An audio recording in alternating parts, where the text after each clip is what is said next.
ఇక నేపాల్ తాత్కాలిక అధినేతగా సుశీలా కర్కి దేశ సుప్రీంకోర్టు మాజీ చీఫ్ జస్టిస్ను ఎంపిక చేసుకున్న ఆందోళనకారులు దేశవ్యాప్తంగా భద్రత సైన్యం చేతుల్లోకి వెళ్ళిపోయింది. నిరసనకారులు చర్చలకు రావాలని అధ్యక్షుడు రామచంద్ర పౌదేల్ పిలుపునిచ్చిండు. రాజ్యాంగాన్ని మార్చాలి, నేతల ఆస్తుల్ని జాతీయం చేయాలని చెప్పేసి ఆందోళనకారులు డిమాండ్ చేస్తున్నారు.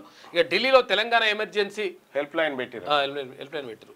నేతల ఆస్తులు ప్రభుత్వానికి రాసియాలి, ప్రజలకు జాతీయం చేయాలంటారు. ఇది మంచి కార్యక్రమం, ప్రతిపాదన. అది ఆ అధికారం సుప్రీంకు ఉంది. రాష్ట్రపతి గవర్నర్ల అధికారాల పరిధిపై సలహా ఇవ్వచ్చు.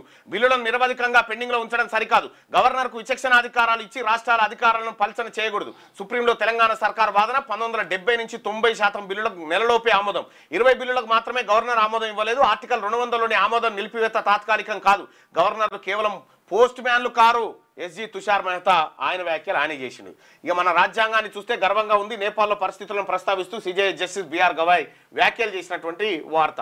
అంటే ఇక్కడ రాష్ట్రపతి గవర్నర్ బిల్లులు ఎన్ని రోజులు పెండింగ్ పెట్టాలి, శాశ్వతంగా అక్కడ పక్కకు బారేసుకొని కూర్చుంటే మరి ప్రజా ఆమోదం పొందినటువంటి బిల్లుల సంగతి ఏందనేది ఒక చర్చ సీరియస్గా జరుగుతుంది. సుప్రీంకోర్టు వర్సెస్ గవర్నర్ రాష్ట్రపతి.